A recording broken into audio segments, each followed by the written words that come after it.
Un instante, una foto.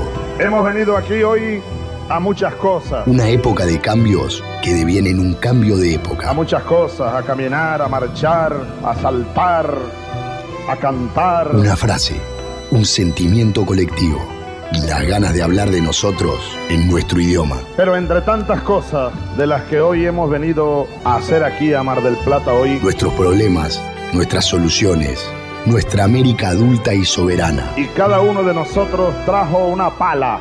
Un fantasma recorre Europa y el mundo entero. Una pala de enterrador. Un continente que expone a la faz del mundo entero sus conceptos, sus fines, sus aspiraciones. Y una frase que lo resume todo. Porque aquí en Mar del Plata, gritada en el lugar indicado, está la tumba del Alca. En el momento exacto. Vamos a decirlo. Alca, Alca, al carajo. A partir de este momento, Alca, Alca, al carajo. Las fronteras se abren y la patria se agranda. Esto es Al Carajo. Noticias, política y cultura de América. Esto es Al Carajo.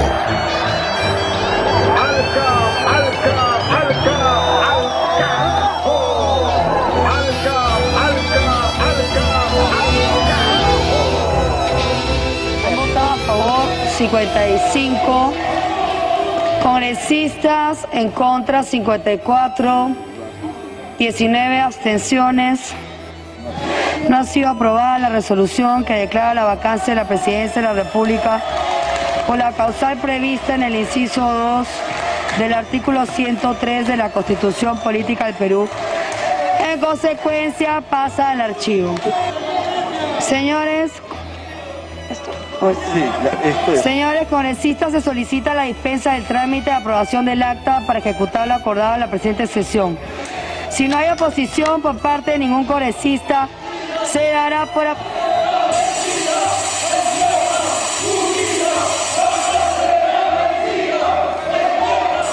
Se levanta la sesión. El momento del rechazo en el Parlamento de Perú a la vacancia del presidente Pedro Castillo, intentado por el fujimorismo y sus aliados de derecha, que no prosperó.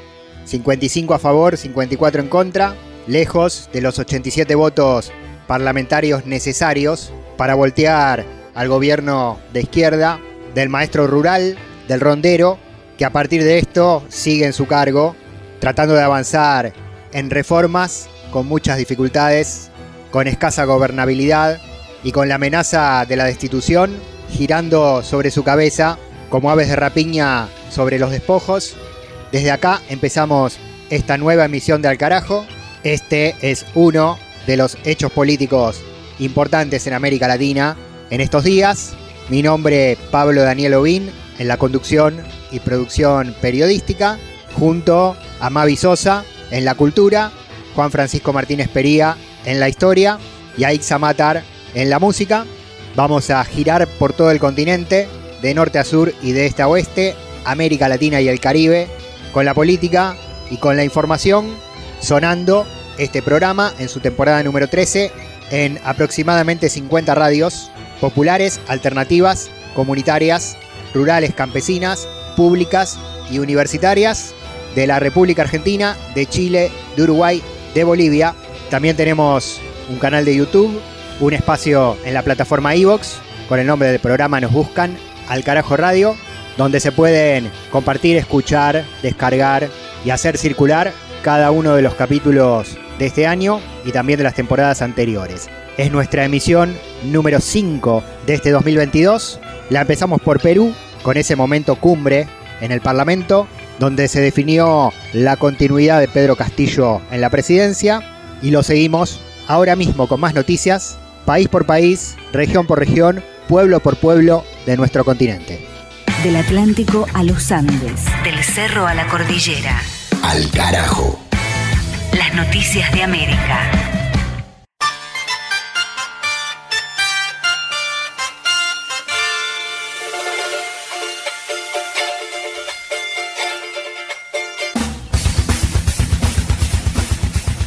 En Honduras, la Corte Suprema ratificó la extradición a Estados Unidos del expresidente Juan Orlando Hernández por narcotráfico.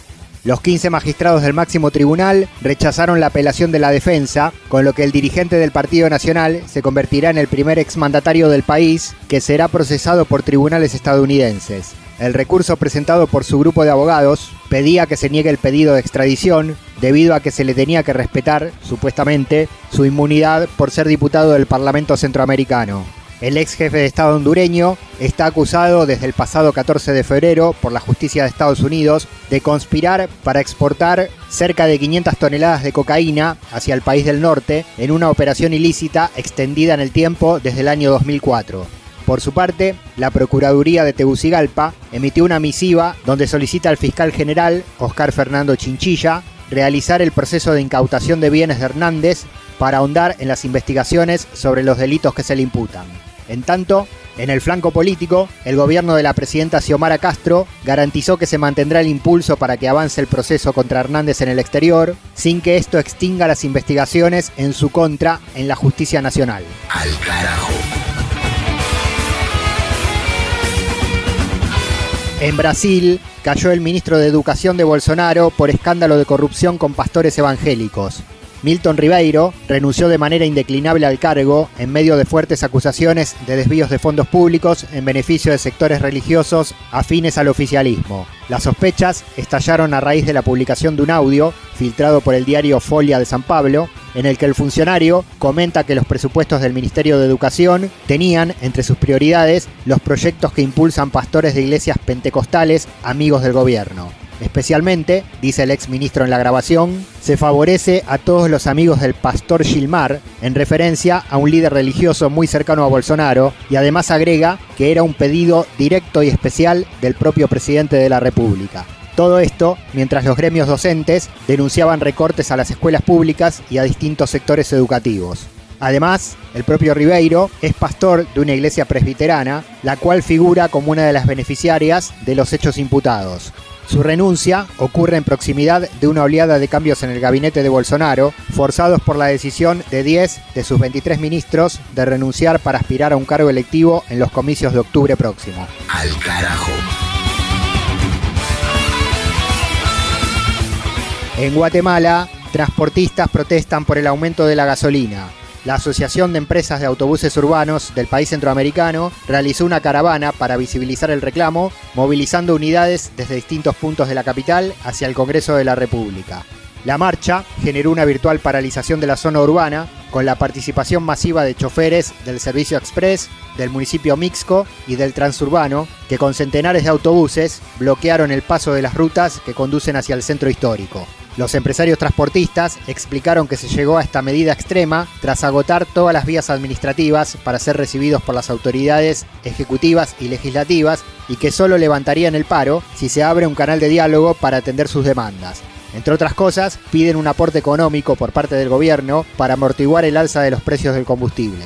En respuesta, el Congreso guatemalteco apuró la discusión de un subsidio al diésel de 5 quetzales, equivalentes a 65 centavos de dólar, mientras que el aporte aprobado a la gasolina regular alcanzaba los 2.5 quetzales, 33 centavos de dólar, aunque estas medidas quedaron en curso de aprobación parlamentaria y los transportistas anunciaron que esperarán su efectiva puesta en marcha y evaluarán si es suficiente para paliar la situación. Al carajo.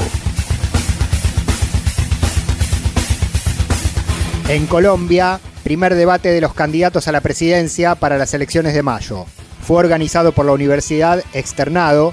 Participaron Ingrid Betancourt, del Partido Verde Oxígeno, Enrique Gómez, del Movimiento Salvación Nacional, Gustavo Petro, del Pacto Histórico, Luis Pérez, de la Alianza Colombia Piensa en Grande, y John Milton Rodríguez, de Colombia Justa y Libre. Estuvieron ausentes Federico Gutiérrez, de la derecha, Sergio Fajardo, del centro, y Rodolfo Hernández, candidato independiente. Las exposiciones se centraron en 3 ejes temáticos propuestos por académicos y estudiantes de la universidad anfitriona, que fueron la agenda juvenil, la lucha contra el tráfico y consumo de drogas y las políticas de equidad y géneros. En las intervenciones más destacadas, Ingrid Betancourt dijo que impulsará políticas que apoyen a los jóvenes a continuar con sus estudios y evitar que paguen onerosas cuotas por los créditos escolares. Luis Pérez, candidato defensor de la legalización del cannabis, habló de modernizar el sistema financiero del país con la propuesta de un neobanco, y el derechista Enrique Gómez generó polémica afirmando que si llega presidente no reiniciará las conversaciones con la guerrilla del ELN y que jamás participará de una minga indígena. En el caso de Gustavo Petro, postulado por la coalición de izquierda Pacto Histórico y líder en todas las encuestas, habló de la protección a los líderes sociales en un momento en que su candidata a vice, la referente afrocolombiana Francia Márquez, denunció amenazas de muerte por parte de paramilitares. Yo quiero estar aquí para cambiar a Colombia realmente. ¿En qué sentido? Hacia la vida. Una Colombia para la vida. ¿Por qué? Porque venimos de unos días, de unas épocas oscuras, violentas, profundamente inseguras, sin educación, sin posibilidades, cerrando oportunidades, con inmensas inequidades, una especie de violencia infinita y permanente que no nos ha dejado construirnos como nación, que no nos ha permitido en realidad gozar de la vida, vivirla intensamente. Esa Colombia para la vida que quiero construir, poner los primeros pilares, tiene que ver con aspectos fundamentales. Indudablemente con la igualdad de la mujer, sin lo cual la vida no es posible. Indudablemente con un criterio de justicia social de una sociedad de derechos, sin lo cual la paz no es posible. Indudablemente con una economía productiva basada en el conocimiento, basada en la educación, basada en la agricultura, la industria y en equilibrio con la naturaleza, sin lo cual la vida no es posible. Una vida para la paz, una vida para la educación, una vida para vivirla plenamente. De norte a sur, de este a oeste. Al carajo. Un viaje por el continente. Guajira para el recuerdo. La bestialidad imperialista. Bestialidad que no tiene una frontera determinada ni pertenece a un país determinado. Bestias fueron las hordas hitleristas, como bestias son los norteamericanos hoy, como bestias son los paracaidistas belgas, como bestias fueron los imperialistas franceses en Argelia. Porque es la naturaleza del imperialismo la que bestializa a los hombres, la que la convierte en fieras sedientas de sangre que están dispuestas a degollar, a asesinar, a destruir hasta la última imagen de un revolucionario, de un partidario de un régimen que haya caído bajo su bota o que luche por su libertad. Y la estatua que recuerda a Lumumba, hoy destruida pero mañana reconstruida, nos recuerda también en la historia trágica de ese mártir de la revolución del mundo, que no se puede confiar en el imperialismo, pero ni tantito, nada.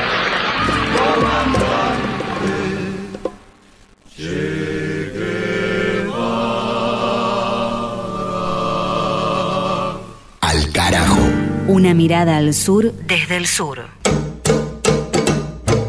Y ahora en Al Carajo empezamos nuestro capítulo relacionado con la historia del continente. Para esto siempre nuestro compañero Juan Francisco Martínez Pería, historiador del Centro Cultural de la Cooperación de Buenos Aires, Argentina, y especialista, entre muchas otras cosas que tienen que ver con la historia latinoamericana, en el país que elegimos en esta oportunidad, que es Haití, el primer pueblo sublevado del continente, podemos decir. Y vamos a tomar Haití en función de un aniversario de uno de sus fundamentales próceres revolucionarios. Juan Francisco, ¿qué tal? ¿Cómo estás?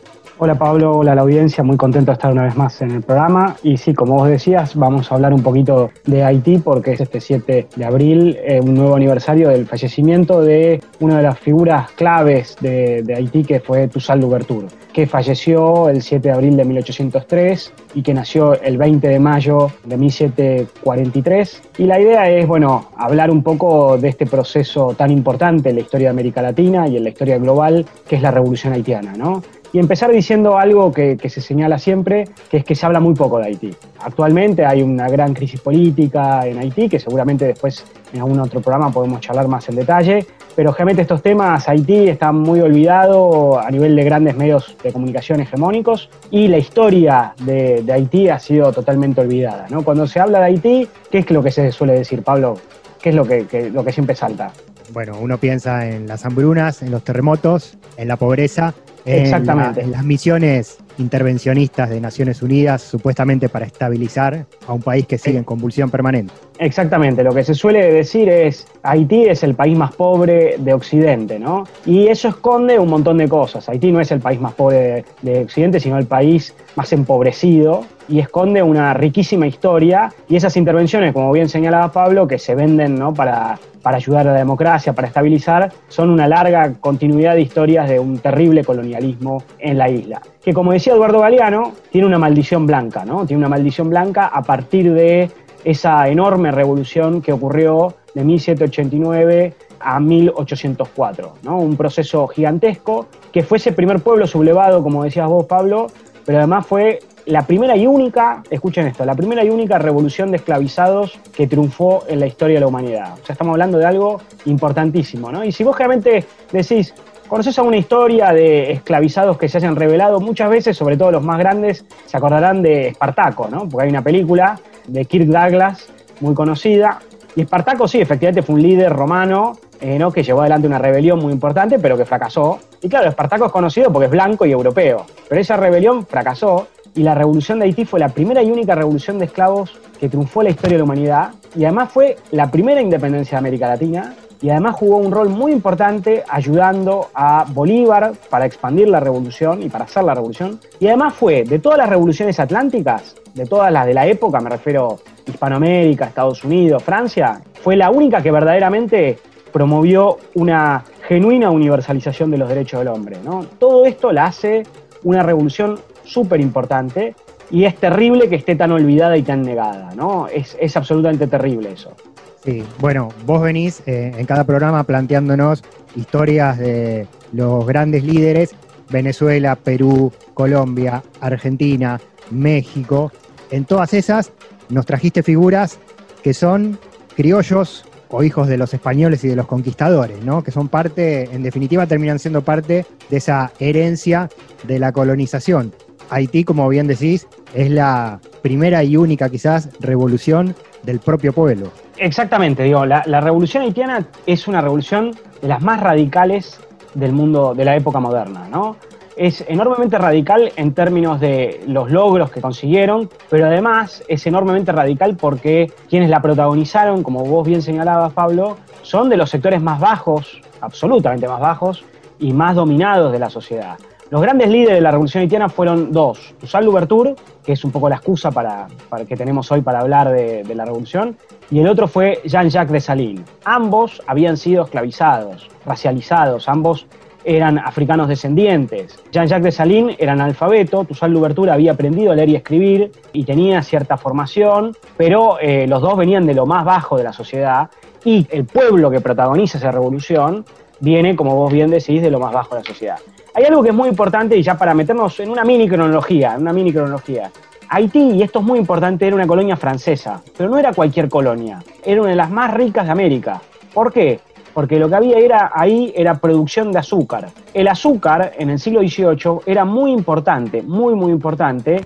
Era lo que hoy en día es la cocaína, ¿no? Hoy en día la cocaína es el oro blanco. Bueno, en ese momento era algo un poco más tranqui, que era el azúcar, y que era muy importante. Entonces, Haití era la primera productora de azúcar y de café del mundo, y era una isla donde había 500.000, más o menos 500.000 africanos y afrodescendientes esclavizados, con una minoría de más o menos 70.000 libres, ¿no? Una minoría muy chiquita, más del 90% de la población era esclavizada, y una pequeña parte de la población era blanca y libre.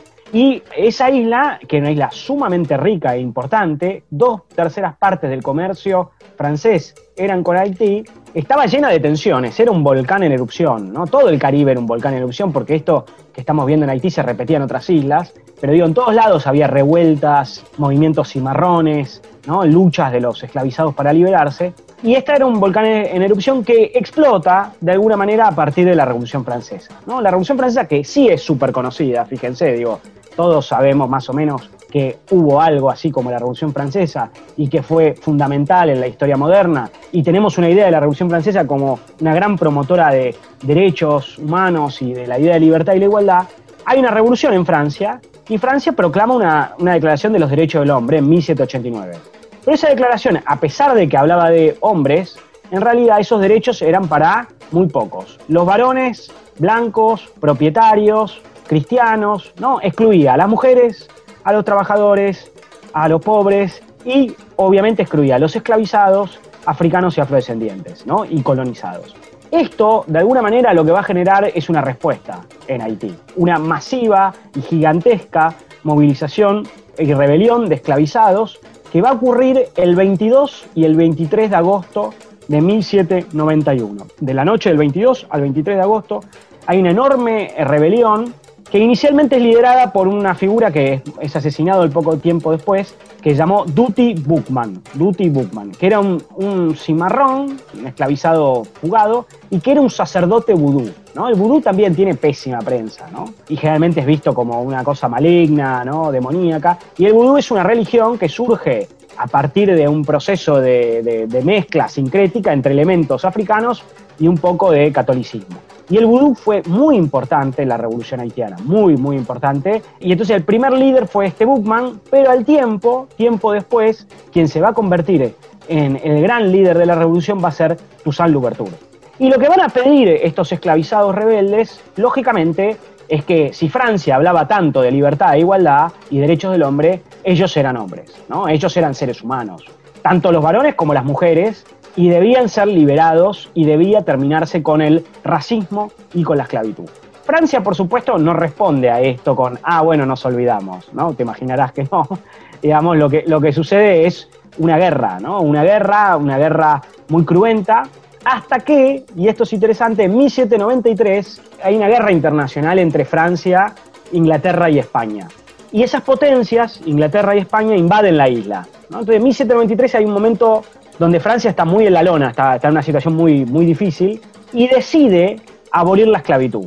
¿Pero por qué decide abolir la esclavitud? Porque de esa manera lo que busca es conseguir el apoyo de estos rebeldes a Francia y de esa manera mantener la isla. ¿Se entiende? Lo que está buscando ahí es una suerte de abolición pragmática de la esclavitud. Les convenía. Y fíjate que esto es muy importante porque muchas veces si vos lees algunos libros, te dice Francia abolió la esclavitud. Qué bien la Revolución Francesa.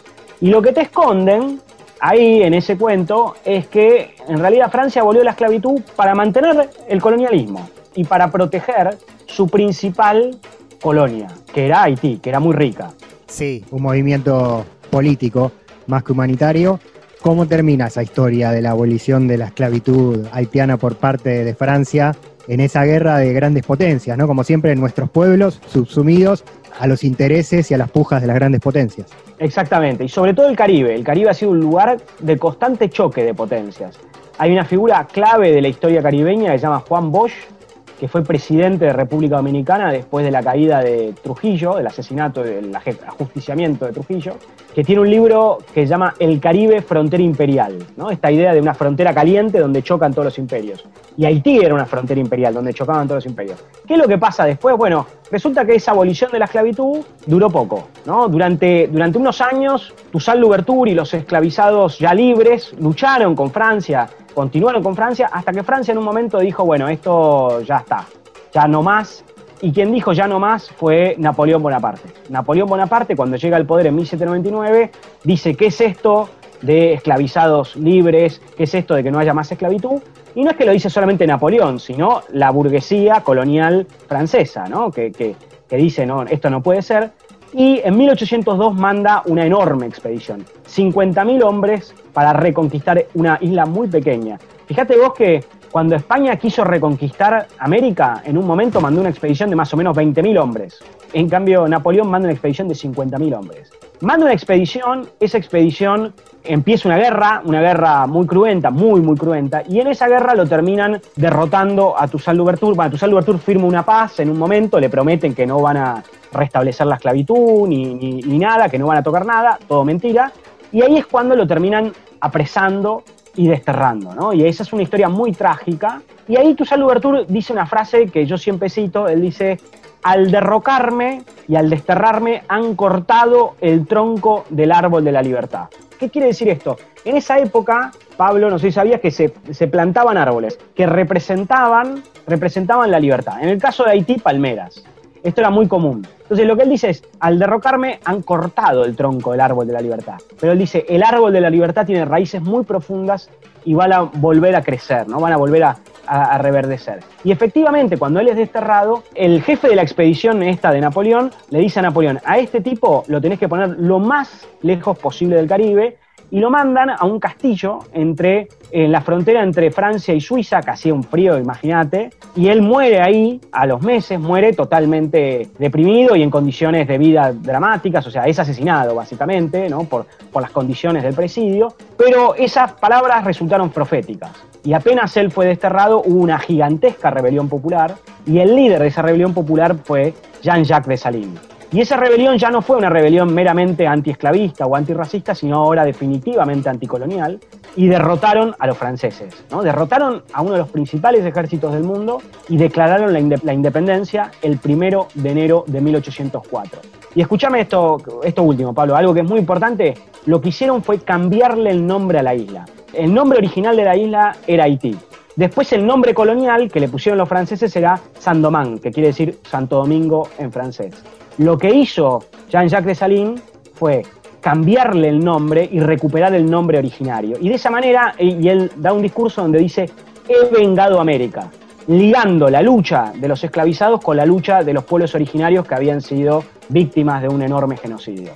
Gran historia. Bueno, y ahí queda la isla con esa división entre lo que fue el dominio español de un lado y el dominio francés del otro, ¿no? Haití y la República Dominicana. Exactamente.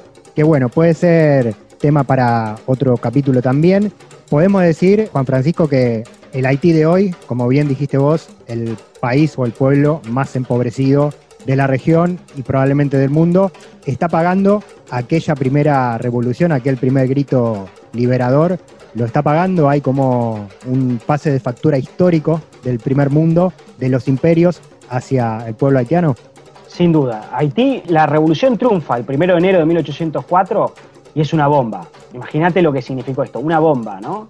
Y nadie le reconoce la independencia, hay un bloqueo, hay una negación constante de esa revolución, y Francia recién le reconoce la independencia 21 años después, pero, y esto es muy importante, imponiéndole militarmente, o sea, amenazándola militarmente, si no aceptaban esto lo iban a invadir, una indemnización de 150 millones de francos, que hoy en día es mucho y en ese momento era mucho más. Y ahí ya en Haití surgió una élite, de las que hemos conocido tantas y conocemos tantas, que frente a la posibilidad de luchar o aceptar esta indemnización, aceptó la indemnización, ¿no? Y entonces Haití cae presa de un neocolonialismo económico. Y lo peor es que esa indemnización, que era monstruosa, no la puede pagar. Y al poco tiempo no le puede pagar y entonces le meten un empréstito para poder pagar. Entonces quedan doblemente endeudados. Esta deuda fue monstruosa, fue la que produjo una crisis histórica en Haití. Y en el 2004, el presidente en ese momento de Haití, que era Jean-Bertrand Aristide, dio un discurso en el bicentenario de la independencia diciendo: Francia nos debería indemnizar a nosotros. Imagínate lo que pasó. Duró muy poco tiempo y enseguida le hicieron un golpe de Estado en el que estuvo involucrado Estados Unidos, Francia y Canadá. Juan Francisco Martínez Pería, en Al Carajo. Siempre le preguntamos a Juan por libros, por bibliografía que nos remita a la historia que nos cuenta. En esta oportunidad, si me lo permitís, voy a recomendar yo, pero te voy a preguntar a vos también, porque nuestro compañero es autor de un libro sobre toda esta historia, que se llama Libertad o Muerte, Historia de la Revolución Haitiana. Así que hoy te recomendamos a vos, Juan. Gracias, Pablo, pero además de ese libro que es muy humilde, hay otros libros y sobre todo quiero recomendar uno que es fantástico, que es un gran clásico, que es la primera versión marxista de la Revolución Haitiana de un autor de Trinidad y Tobago que se llamaba C.L.R. James, que el libro es Los Jacobinos Negros. Un librazo, realmente un gran libro. Y después hay otro, de otro autor de Martinica, que es Aimé Césaire, otro gran autor, uno de los padres del movimiento que se conoce como la negritud, que escribió otro libro que se llama Toussaint Louverture, La Revolución Francesa y la cuestión colonial, y el problema colonial. Grandes libros, hay otros, pero esos dos libros, además del mío que es modesto, son los que creo que vale la pena leer. Muy bien, yo voy a repetir el título del libro de nuestro columnista, con orgullo: Libertad o Muerte, Historia de la Revolución Haitiana, de Juan Francisco Martínez Pería. Lo pueden rastrear, ya saben cómo, seguramente todos y todas, desde las redes, las páginas y las plataformas. Juan, la seguimos en la próxima. Apasionante la historia de la Revolución Haitiana y escondida, ¿no? Decimos que Haití está pagando un precio histórico por esa primera gran revolución. La historia está silenciando también, hasta hoy todavía, ¿no? Las historias oficiales, incluso las más revolucionarias que cuenta nuestra América, se olvida de Haití, que en términos políticos me parece estuvo a la izquierda de cualquier izquierda latinoamericana o regional, ¿no? En ese momento. Sin lugar a dudas, Pablo, la verdad que firmo todo lo que acabas de decir. Al carajo. Una crónica de la región. Al carajo. Al carajo. Identidad, música y cultura de América Rebelde.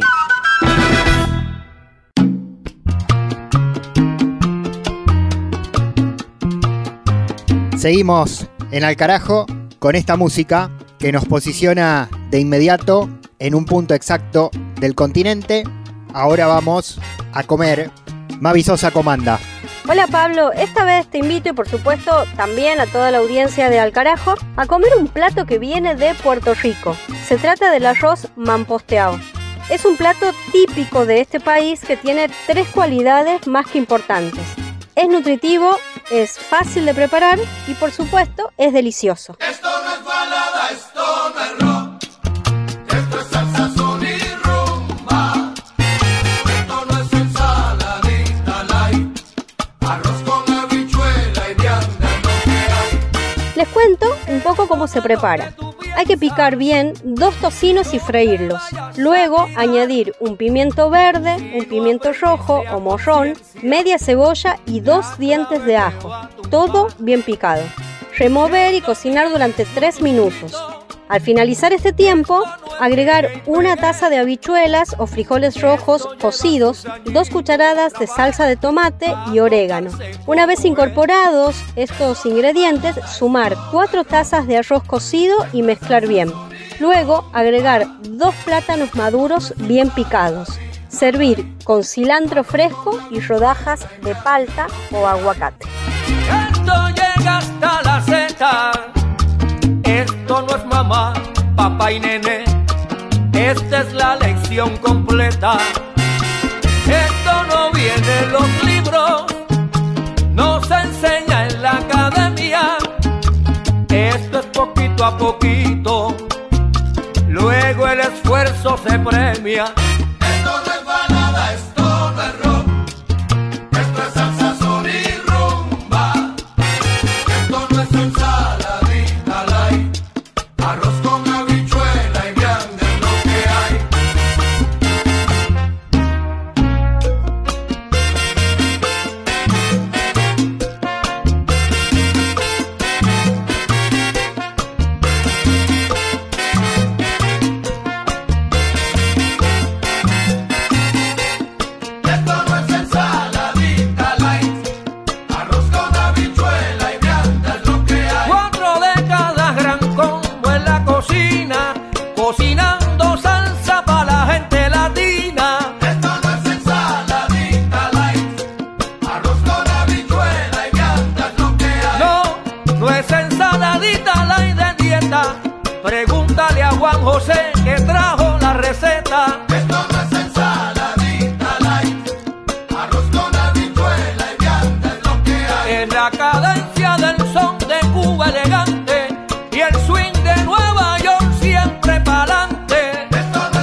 no se aprende ni en la academia más fina.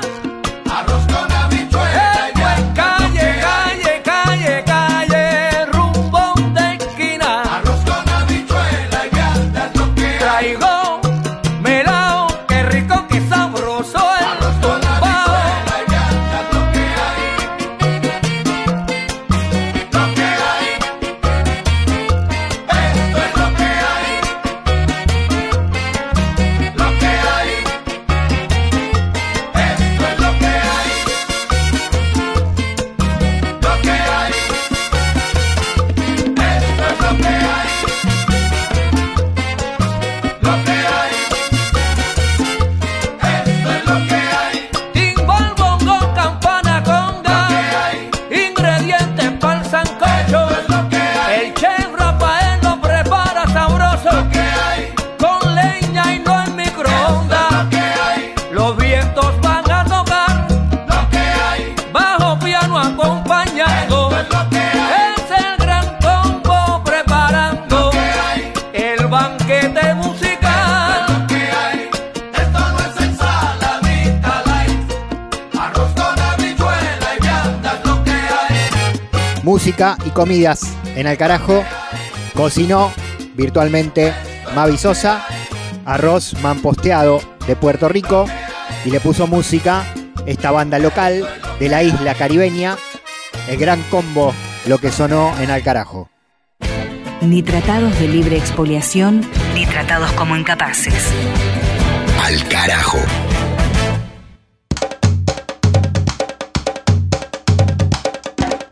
Ahora seguimos con más información, actualidad política en el continente. Lo contactamos a Fabián Cardoso, periodista de los medios públicos de Uruguay, para el análisis de los resultados del plebiscito para la anulación de la LUC, la Ley de Urgente Consideración, impulsado por la izquierda y ganado por la derecha. Esa es la foto estática del resultado final, pero en las lecturas, los que perdieron, ganaron, los que ganaron, no perdieron, pero retrocedieron, y se abrió un escenario político diferente para el Uruguay. Compartimos la charla con Fabián Cardoso, desde Montevideo. El resultado es un resultado bastante parejo, que tal vez el gobierno no esperaba ganar con mayor claridad, pero el hecho de que sea un resultado que se asemeja a casi la división del país en dos mitades, hace que este análisis deba partir desde ahí al principio, ¿no? Claramente esto va a profundizar una polarización entre dos miradas de país, que claramente una está afín a las reformas que el gobierno plantea en esta ley central, que es la Ley de Urgente Consideración, y otra que representa al Frente Amplio y movimientos sociales, hasta la central sindical y demás, que no parece estar tan de acuerdo con el contenido ni con la forma con la cual se llevó adelante esta discusión. Y bueno, seguramente ahora se abran nuevas etapas donde incluso la mirada hacia la próxima elección se comienza a meter en la agenda, ¿no? Claro, bueno, desde el Frente Amplio decían esto, ¿no, Fabián? Que no era solamente el objetivo derogar los 135 artículos de la ley que objetaban, sino había una mirada política hacia el futuro, ¿no? De volver a posicionar a la oposición de izquierda y centroizquierda frente al gobierno de la calle Pou. Claro, es que la idea también es generar, como se ha planteado, una alianza que en un momento la izquierda perdió en Uruguay entre el gobierno, entre la fuerza política que estuvo en el gobierno durante 15 años y los movimientos sociales. Y esta campaña permitió mostrar que eso es posible, que una verdadera y buena coordinación es la que primero permitió la hazaña de los 800.000 firmas que fueron necesarias para habilitar el referéndum, y luego la oportunidad de tener una votación como esta. No hubiera sido posible sin una militancia que no solamente venga del partido, sino también de las cooperativas de vivienda, de las centrales sindicales, de los movimientos feministas, etcétera, ¿no? Decimos 50 y 50. Ahora, de un lado del 50% del lado izquierdo está el Frente Amplio y los movimientos sociales que se volvieron a encontrar en esta campaña por el sí a la derogación, como dice Fabián. Y del otro lado hay varios partidos políticos. No veo yo, vos corregime si me equivoco, un bloque tan homogéneo, sí, ahora en el ejercicio del poder, en oposición a la oposición del Frente Amplio, pero ahí los blancos, los colorados, la ultraderecha, están todos mezclados y no se los percibe con una misma mirada. Sí, es una alianza bien homogénea que también ha comenzado a explicitar sus diferencias cada vez que más se acerca el periodo electoral, porque claramente habrá que preguntarse en un momento cuánto va a durar esta alianza, porque obviamente los partidos van a querer diferenciarse para luego presentar una oferta electoral distinta, que no quiere decir que después no se vuelvan a unir, pero claramente se tienen que diferenciar. Acá hay una derecha liberal o neoliberal, como la que representa el Partido Nacional, una derecha de una tendencia más estatista, los ideales del viejo vallismo, como se llamó aquí, una corriente que a principios del siglo XX le dio mayor preponderancia al Estado, y después tenés dos miradas que pueden llegar a ser antagónicas, pero que conviven en el mismo espacio. Un espacio de centro-izquierda, o por lo menos así ellos se autodenominan, que es un partido chiquito, el Partido Independiente, que en algún momento se escindió del Frente Amplio, podríamos decir que es una expresión de centro-izquierda, o de centro, y un partido de derecha con ribetes incluso nacionalistas y con integrantes de nostálgicos de la dictadura, que es el partido Cabildo Abierto, sí. Que orienta al excomandante en jefe del ejército Guido Manini Ríos, y que ha expresado posiciones en algún momento que se pueden llamar de ultraderecha, ¿no? De contactos con el bolsonarismo, por ejemplo. Sí. Bueno, todo eso convive en una sola alianza. Uh-huh. Ese es el mapa. Muy clara la explicación de Fabián Cardoso, periodista uruguayo. ¿Qué pasa a partir de ahora con el escenario político? El gobierno no puede desconocer que enfrente tiene una oposición fuerte, ¿no? La mitad del país, por lo menos en esta instancia, votó a favor de una propuesta de ese sector. Y la oposición, ¿cómo se articula de cara a lo que va a ser la próxima elección presidencial para la que faltan un par de años? Bueno, el desafío es justamente los desafíos que se vienen, porque ya la calle ha dicho que esto no va a quedar acá, que el gobierno va a profundizar reformas. Se viene la reforma de la seguridad social, por ejemplo, que plantea, entre otras cosas, la posibilidad de subir la edad de jubilación. Eso va a motivar reacciones en el movimiento social, y será necesario que la articulación que los sectores sociales y de izquierda, que se logró con esta LUC, también aparezcan para otros debates que seguramente pronto van a venir. Pero bueno, se vienen momentos intensos. Ayer el presidente anunció ya reformas, habló de educación, habló de seguridad social, y yo sé además que se viene la reforma de la ley de medios. Así que se van a venir varios temas para tratar. Bien, bien. Vamos a estar en contacto, Fabián. Te agradecemos este enlace desde Montevideo. Siempre dispuesto. Gran abrazo y muchas gracias. Un abrazo a la orden. Las luchas políticas, las luchas sociales de la región tienen su lugar. Al carajo.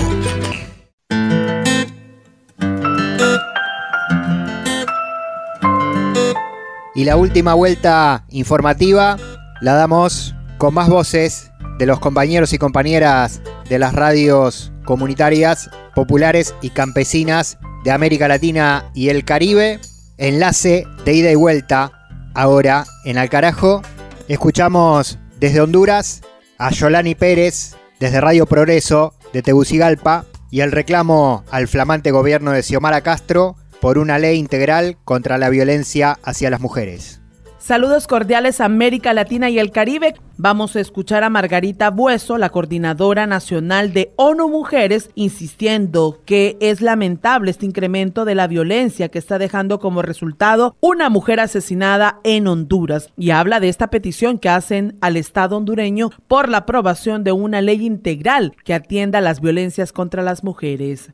Tenemos una cifra alta de la mayor expresión de violencia, que es el femicidio, el año pasado con 318 casos, y que en lo que va de este año se ha aumentado, porque el año pasado, según las cifras, una mujer era asesinada violentamente cada 30 horas, 28 horas, pero ahora prácticamente lo que está sucediendo es que casi a diario una mujer es asesinada. En ese sentido, ¿cuáles son las políticas públicas urgentes que deberían de estarse aprobando en el gobierno y sobre todo pues impulsarlas en el Congreso Nacional?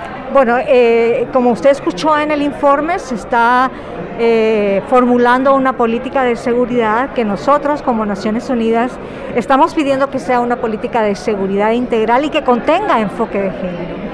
Es decir, que contenga las medidas sobre todo preventivas necesarias para evitar que estos hechos se sigan repitiendo. Una de esas medidas definitivamente es en el ámbito judicial. es bajar la altísima impunidad que hay en el castigo de los perpetradores, porque si no se castigan a los perpetradores, de acuerdo a la ley hondureña, el mensaje que se da es controversial y necesitamos un mensaje claro y contundente de parte de las autoridades. ¿Cómo deberían de abordar los medios de comunicación estos casos de violencia hacia las mujeres? Bueno, yo creo que ya lo están haciendo de manera diferente. Hasta hace unos años se hablaba de crimen pasional.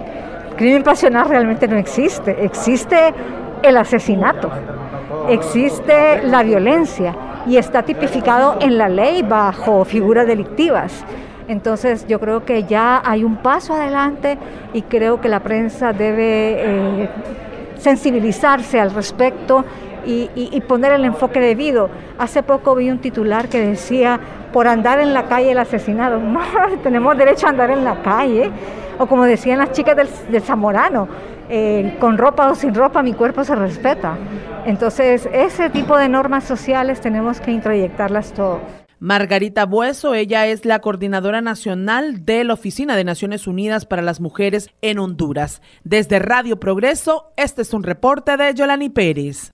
Ahora el contacto es con Perú.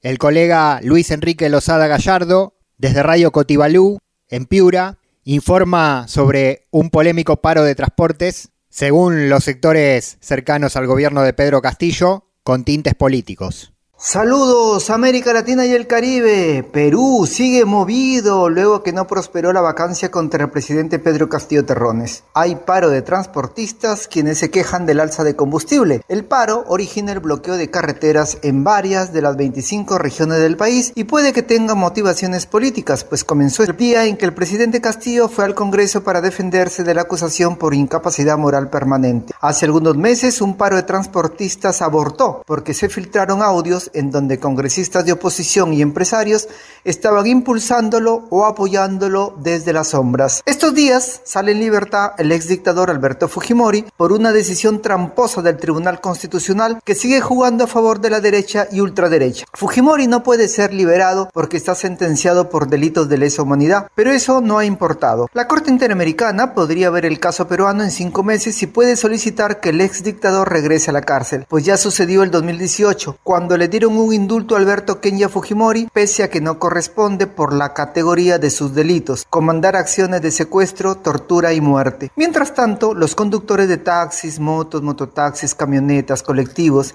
se quejan que la gasolina y petróleo sigue subiendo, y la gente está muy descontenta en el Perú cuando va a los mercados y bodegas. Cuando el petróleo, la gasolina y el gas suben de precio, los alimentos suben también, aunque no se descarta que haya especulación, porque en Perú está prohibido los monopolios, pero estos existen. El precio de la papa, la cebolla y el tomate se han duplicado. El arroz, azúcar y aceite también suben y vuelven a subir. No todos conocen que hay factores externos que también motivan este problema. Desde Cotibalú al norte del Perú, desde Piura, para América Latina y el Caribe, Luis Enrique Lozada Gallardo.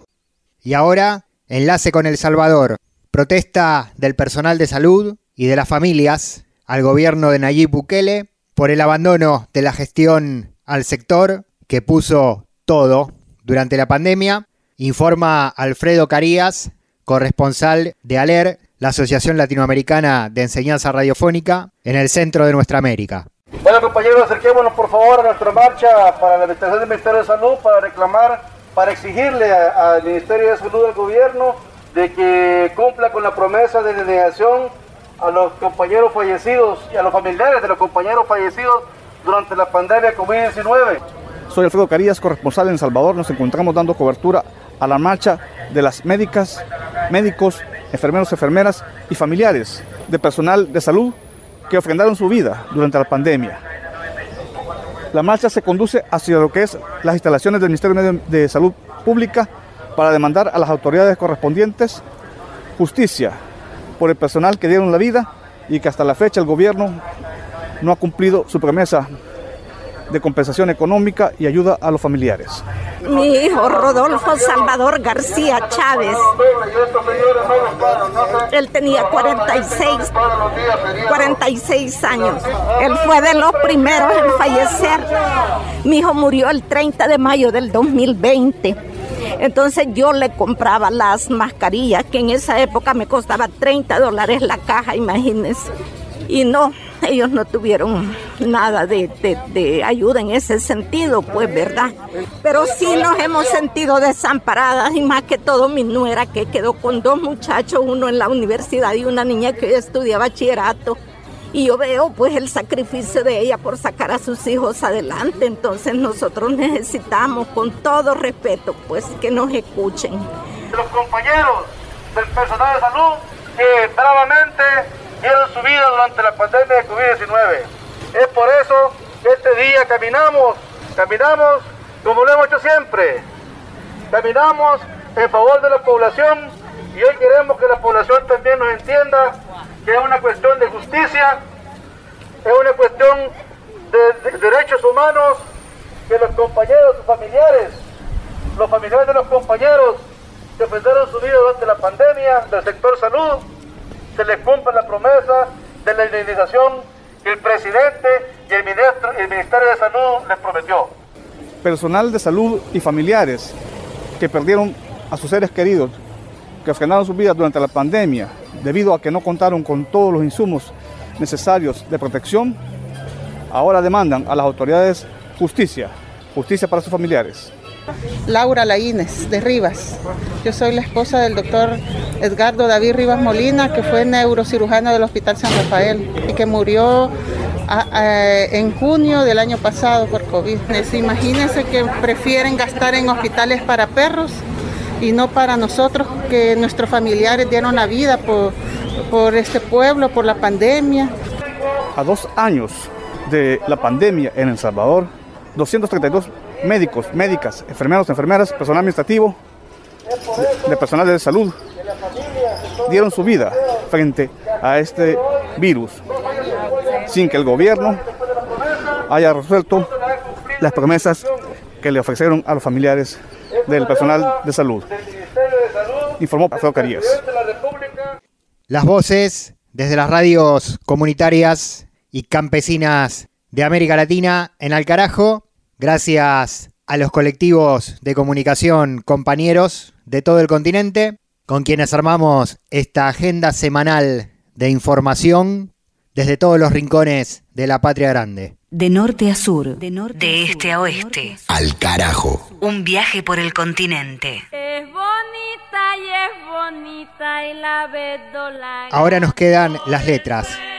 Tenemos un libro, Rosario Tijeras, y lo abrimos acá.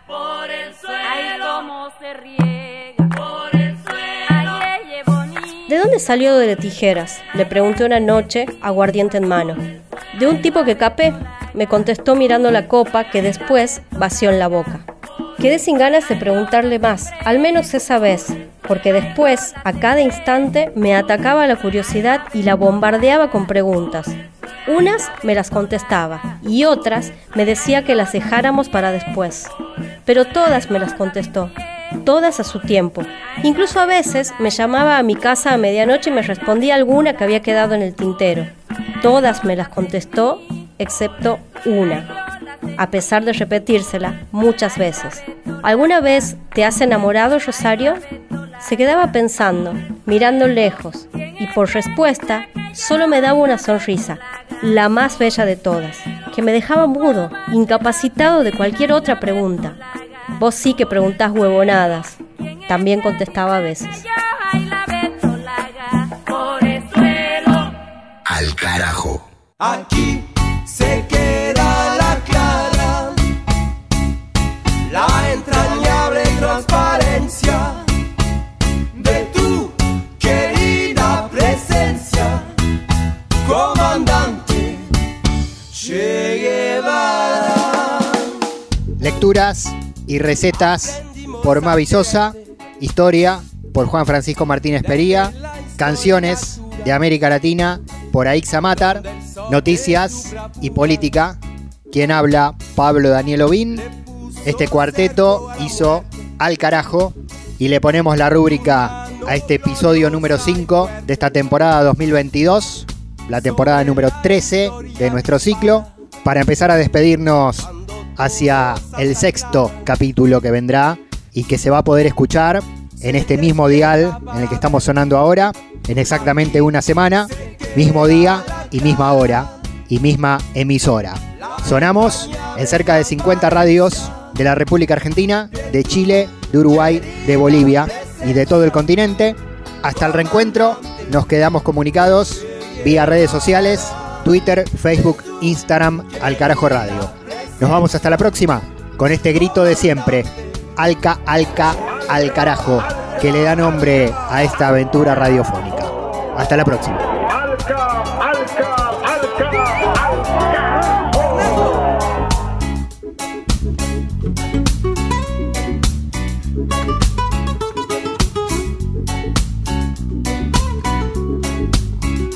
Comandante, vienes quemando la brisa. Comandante, con soles de primavera. Comandante, para plantar la bandera. Comandante, con la luz de tu sonrisa. Tu amor revolucionario te conduce a nueva empresa, donde espera la firmeza de tu brazo libertario.